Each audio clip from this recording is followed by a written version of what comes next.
ए सब्ज़ गुंबद वाले मंजूर दुआ करना जब वक्त नज़र आए आका दीदार अता करना जब वक्त नज़र आए आका दीदार अता करना मैं कब्र अंधेरी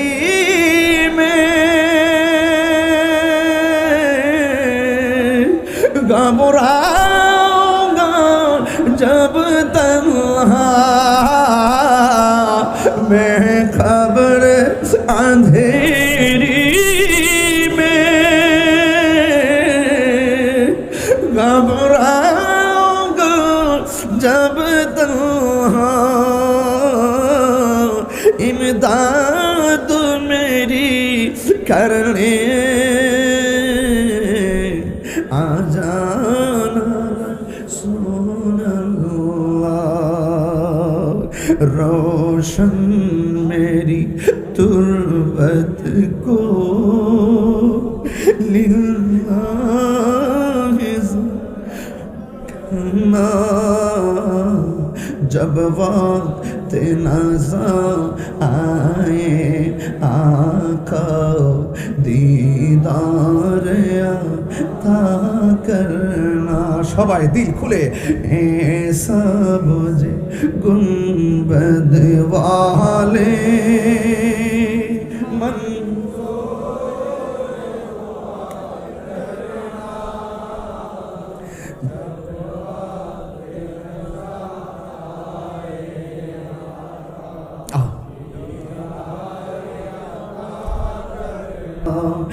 একটা জবান বন্ধ রাখবেন না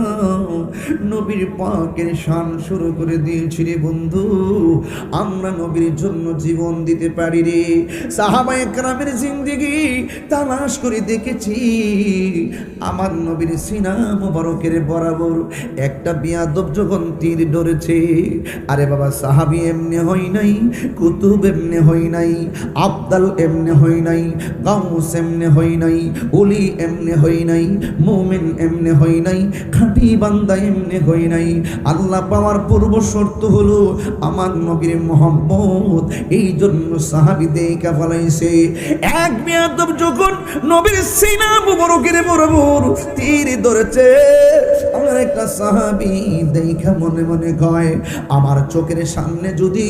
আল্লাহর হাবিব সাল্লাল্লাহু আলাইহি ওয়াসাল্লামের বডি মুবারকে জিসিম মুবারকে পাথরের আঘাত লাগে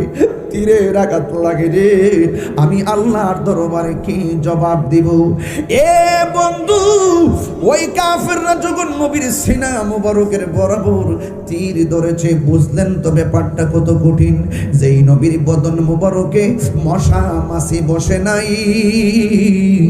যেই নবীর পসিনা মুবারকে একটা পসিনা মুবারকটা মণিমুক্তার মতন চিকচিক করত যেই নবীর পায়খানা মুবারক প্রস্রাব মুবারক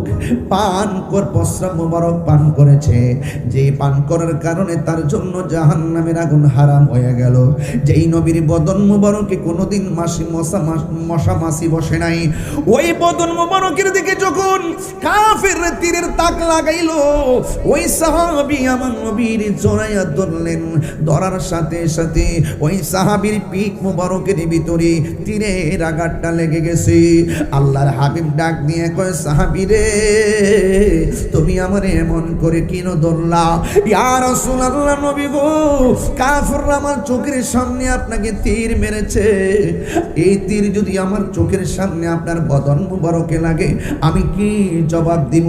এই জন্য আমি আপনাকে জড়াইয়া ধরেছি আল্লাহর হাবিব সাল্লাল্লাহু তাআলা আলাইহি ওয়াসাল্লাম বলেন তুমি কি তীরের আঘাত ব্যথা পাও না ওই সাহাবী মুস্কি মুস্কি হাসে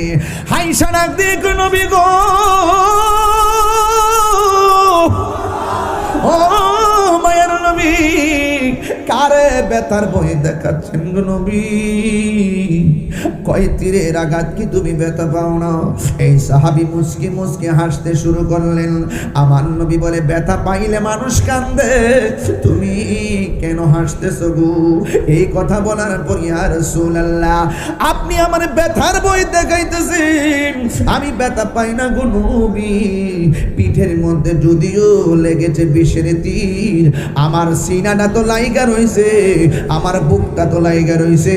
রহমাতুল লিল আলামিনের সিনা মুবারকের সঙ্গে। আরো বড় করে কন্যা আল্লাহু আকবার। বন্ধু, আল্লাহর হাবিব সাল্লাল্লাহু তাআলা আলাইহি ওয়াসাল্লাম বলেন, রে সাহাবী, তোমার শরীর থেকে যেইভাবে রক্তক্ষরণ হইতেছে, তুমি দুনিয়া থেকে বিদায় হয়ে যেতে পারো। এবার মরণ যন্ত্রণা কিন্তু তীরের আঘাতের চাইতে আরো কঠিন। এই সাহাবী মুস্কি মুস্কি হাসি শুরু করলেন। আল্লাহর হাবিব বলে, ও সাহাবী রে,